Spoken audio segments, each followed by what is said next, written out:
नमस्कार, मैं हूं आरजू अंसारी और आप देख रहे हैं राष्ट्रीय जगत विजन न्यूज।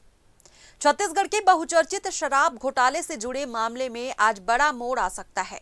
ईडी आज पूर्व मुख्यमंत्री भूपेश बघेल के बेटे चैतन्य बघेल के खिलाफ विशेष कोर्ट में चालान पेश कर सकती है। फिलहाल चैतन्य बघेल ईडी की न्यायिक रिमांड पर रायपुर जेल में बंद है। ईडी ने उन्हें 18 जुलाई 2025 को भिलाई से गिरफ्तार किया था। गिरफ्तारी के बाद चैतन्य ने सुप्रीम कोर्ट में याचिका दायर कर अपनी हिरासत को चुनौती दी थी, लेकिन सुप्रीम कोर्ट ने उनकी अर्जी खारिज कर उन्हें हाईकोर्ट में अपील करने का निर्देश दिया था।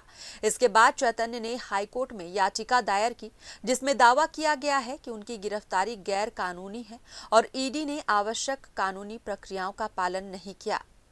आज इस मामले पर हाईकोर्ट में जस्टिस अरविंद कुमार वर्मा की सिंगल बेंच में सुनवाई होगी। इस बीच रायपुर की विशेष ईडी कोर्ट में भी चैतन्य बघेल के खिलाफ चालान दाखिल किए जाने की संभावना है। फिलहाल इस खबर में बस इतना ही। देश प्रदेश की खबरों से अपडेटेड रहने के लिए हमारे चैनल को सब्सक्राइब करें और नए खबरों के नोटिफिकेशन के लिए बेल आइकॉन जरूर दबाएं। नमस्कार।